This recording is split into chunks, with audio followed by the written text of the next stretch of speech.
남호성 6주차 두 번째 영상은 이스라엘의 지도를 보면서 성경에 나오는 각 지명들을 살펴보려고 합니다. 앞에서 우리는 이스라엘을 둘러싼 산과 바다와 강에 대해 간략하게 다루었는데요. 나중에 기회가 될 때 더 세부적으로 하나씩 다루면 은혜가 될 것 같습니다. 오늘 도시들도 지도에서 개략적으로만 설명을 드리겠습니다. 세부적인 것은 남호성이 계속되는 동안 더 구체적으로 들어가 볼 기회가 있을 것 같습니다. 먼저 이스라엘의 지형을 좀 살펴보면요. 우리가 생각하는 것처럼 넓은 평야가 펼쳐져 있는 그런 땅이 아니에요. 이스라엘은 건조한 고원지대와 산악지형이 많은 것을 볼 수 있어요. 이스라엘이 서쪽으로는 지중해, 또 동쪽으로는 요단강과 갈릴리, 사해가 있었죠. 쉽게 이렇게 이해하시면 좋아요. 바다와 강물이 있는 곳은 낮은 지대, 나머지는 높은 지대, 이렇게요. 그래서 이스라엘은 지중해 해안가에 있는 해안 평야지대가 있었고, 지중해와 요단강 사이에 있는 중앙 고원지대가 있었고, 요단강 사해 갈릴리가 있는 요단 계곡지대가 있었고요. 다시 요단 동편에 있는 동부 고원지대, 이렇게 구분하면 쉽습니다. 그래서 이스라엘을 단층으로 이렇게 그려본다면 이런 식으로 그릴 수 있는 거죠. 왼쪽이 서쪽인 지중해 쪽이고요. 가운데 높은 부분이 중앙 산악지역이고, 다시 내려가는 여기가 요단 계곡지대, 갈릴리 바다, 요단강 사해가 있는 곳이고, 그리고 다시 동쪽으로 가면 동부 고원지대가 이어지는 겁니다. 이해가 되시나요? 이런 지형을 이해하시면 그 다음에는 이스라엘의 주요 도로를 생각할 수 있는데, 이 4개의 지형에 각 지형마다 하나씩 중요한 도로가 있었습니다. 이스라엘의 남과 북을 연결하는 길이죠. 물론 다른 길도 많았겠지만 주된 도로가 이 각 지형에 하나씩 연결되어 있습니다. 해안 평야지대에는 바닷가 낮은 지역으로 이동하는 해안도로가 있었고, 중앙 산간지대에는 족장의 길이라고 부르는 길이 있었습니다. 물론 높은 산지였지만 그럼에도 평탄하게 비교적 이동이 쉬운 길이 있었는데, 아브라함이 가나안으로 들어올 때 이 길을 따라서 가나안으로 들어오고, 야곱이 형을 피해 하란으로 도망갈 때 이 길로 도망가요. 그래서 아브라함, 이삭, 야곱, 이런 이스라엘의 조상들이 이동했던 길이다. 그래서 족장의 길 이렇게 부릅니다. 여러분, 앞서 우리는 이 인물들이 등장했던 시대가 족장시대라고 했죠. 그렇게 이해하시면 돼요. 실제로 아브라함이 가나안에 들어올 때 바로 이 산길을 따라서 이동하며 당시의 높은 지대에 있었던 각 제단에서 하나님을 향해 제사하는 모습이 성경에 기록되어 있습니다. 또 요단 계곡을 따라 있는 낮은 지대에는 계곡길이 있었고요. 다시 동부 고원지대에는 왕의 길이라는 대로가 있었습니다. 사실 성경에는 이런 길의 이름들이 자세히 묘사가 되어 있지는 않습니다. 그런데 종종 이스라엘의 역사를 성경에서 읽어가다 보면 주변 나라들과 전쟁을 한다든지 할 때 전쟁이 일어나는 장소를 지도에서 보면, 아, 이런 중요한 길목에서 전쟁을 하는구나. 아수르가 이쪽 길로 내려오다가 애굽이랑 전투를 한 거구나. 아, 이쪽에서 이스라엘과 유다가 부딪혔구나 하는 것을 볼 수가 있습니다. 이런 지형을 머릿속에 그려보면서 이제 도시들을 간단하게 연결해 보겠습니다. 이스라엘의 도시를 다룰 때 제일 먼저 떠오르는 것은 아무래도 예루살렘이죠. 이곳은 다윗의 성과 솔로몬의 성전이 있던 곳으로 이스라엘의 종교, 정치, 문화의 중심지였습니다. 앞서 말했듯이 예루살렘은 산악지대에 있었습니다. 높은 곳에 있었기 때문에 좋은 요새이기도 했을 겁니다. 그리고 여기는 예수님이 빌라도에게 재판을 받고 죽으신 곳이기도 합니다. 자세한 것은 나중에 따로 한 시간 다루도록 하겠습니다. 그런데 이 예루살렘이 처음부터 이스라엘의 중심지였던 것은 아니에요. 이스라엘이 출애굽해서 가나안에 들어왔을 때만 해도 처음으로 도읍이 된 곳은 실로라고 하는 곳이었습니다. 여호수아는 가나안에 들어갔을 때 여기 실로에다가 하나님의 성막을 세웠고요. 그 이후로 이곳에 언약궤를 두었고 유월절을 여기에서 지켰습니다.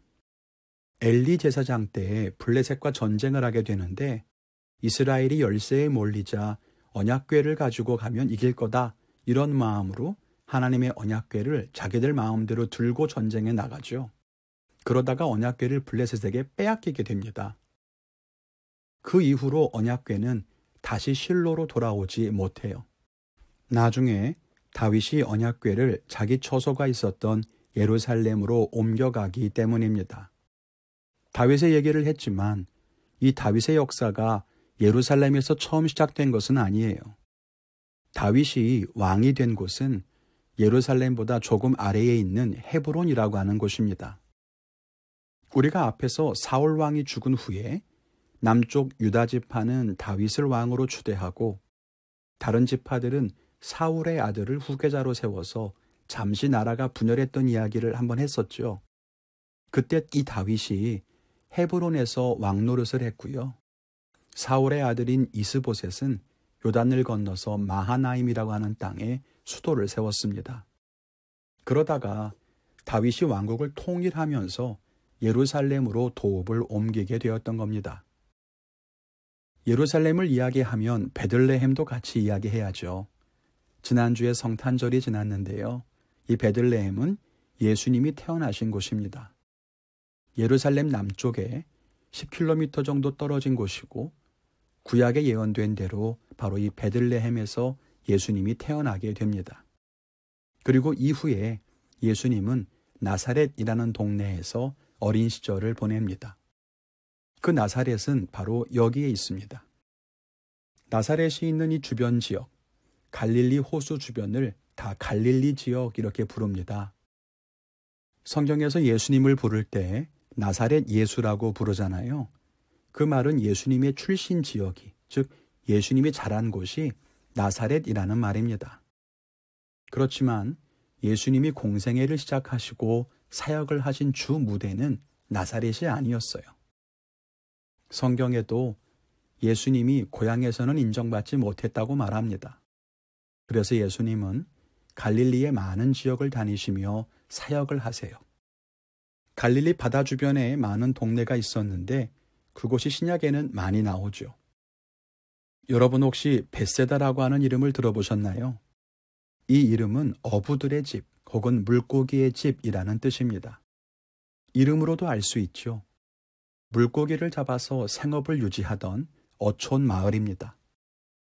성경에서 예수님이 고기를 잡던 어부들을 제자로 부르시는데 그렇게 베드로, 안드레, 요한, 야고보 4명의 제자를 처음으로 제자를 부르신 장소가 바로 여기 벳세다입니다.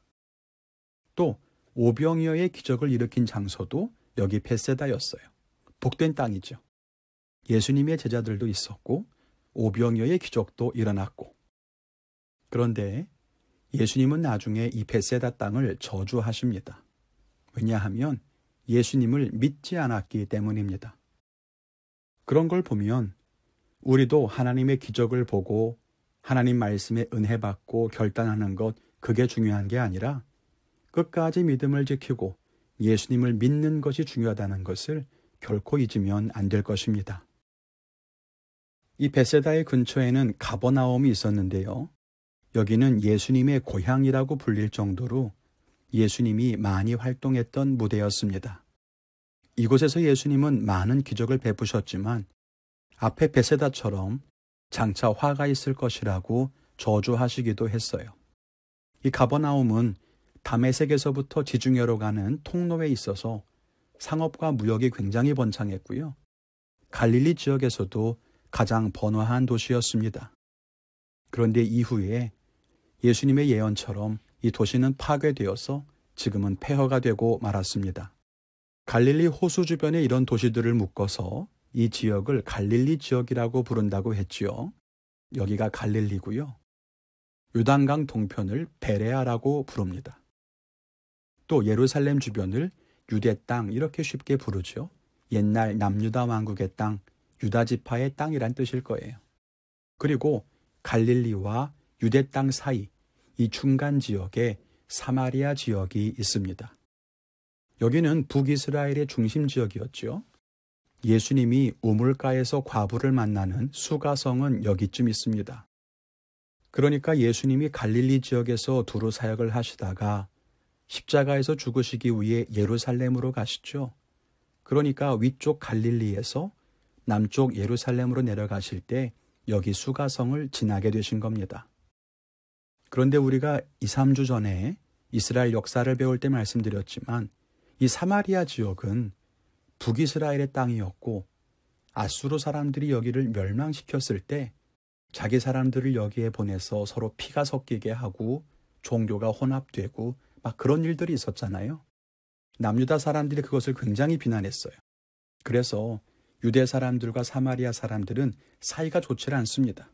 그런데 예수님이 일부러 그 지방을 지나가시면서 우물가에서 그 과부를 만나 주셨다는 거죠. 그래서 그 이야기가 아름다운 겁니다. 그렇게 남쪽으로 오신 예수님은 여리고에 도착하시죠. 이 여리고는 세계에서 가장 오래된 도시 중에 하나라고 알려져 있습니다. 예루살렘은 해발 약 750m 높이에 있습니다. 반면 여리고는 바닷물보다 250m가 낮아요. 그러니까 예루살렘과 여리고는 약 1km의 높이 차이가 있습니다. 그렇기 때문에 여리고로부터 예루살렘으로 가는 이 길은 험난한 오르막길이었을 거예요. 이 여리고는 종려나무 성이라고도 불렸는데요. 그만큼 종려나무가 많이 났던 동네입니다. 여리고는 출애굽한 이스라엘 백성들이 가나안에 들어올 때 요단강을 건너자마자 가장 처음 맞닥뜨린 도시, 가장 처음 무너뜨린 성이었습니다. 여러분 기억하시죠? 성 주변을 아무런 말 없이 돌다가 마지막 날 큰 함성을 지르면서 그 성을 무너뜨리게 되죠. 거기가 바로 여리고 성입니다. 신약에 오면 예수님께서 선한 사마리아인의 비유를 말씀하실 때 바로 이 예루살렘과 여리고 사이 그 험한 길에서 강도를 만난 사람의 이야기를 비유로 말씀하시기도 하고요. 또 예수님께서 예루살렘에 들어가기 전에 이 여리고에 들어가셨을 때 삭개오라고 하는 세리를 만나는 장면도 기록되어 있습니다. 또 여리고 성이 아까 종려나무의 성이라고 했죠. 예수님이 여리고를 떠나서 예루살렘으로 입성하실 때 많은 사람들이 종려나무 가지를 흔들고 호산나를 외치는 장면이 기억나십니까? 바로 이러한 지리적인 특징이 묻어나는 대목이라는 겁니다. 여러분 이렇게 이해가 되시죠? 이번 주는 우리가 이스라엘의 지형과 이스라엘의 도시를 간략하게 살펴봤습니다. 하나하나 조금 더 세부적으로 들어가 보면 더 재미있는 이야기들이 많습니다. 나중에 기회가 되면 1시간씩 더 깊이 있고 자세하게 다루면 좋겠습니다. 남호성 지금까지 6주의 시간이 흘렀습니다. 2020년도 참 힘들고 어려운 시간을 보내신 우리 사랑하는 성도님들에게 작은 위로가 되었으면 좋겠고요. 함께 믿음의 길을 걸어가는 동안 말씀을 나누고 그 말씀 안에 담겨있는 하나님의 귀한 생명을 나눌 수 있는 소중한 만남이 이어져 갈 수 있기를 바랍니다. 남호성 교육으로서는 오늘 끝나지만 매주 새로운 영상들로 찾아뵙겠습니다. 우리 모두가 함께 끝날까지 믿음을 지키며 승리할 수 있기를 간절히 바랍니다. 지금까지 함께 해주신 모든 분들께 진심으로 감사드립니다. 새해에도 더욱 강건하시고 하나님의 축복과 평강이 각 가정에 충만하시기를 간절히 축원을 드립니다. 감사합니다.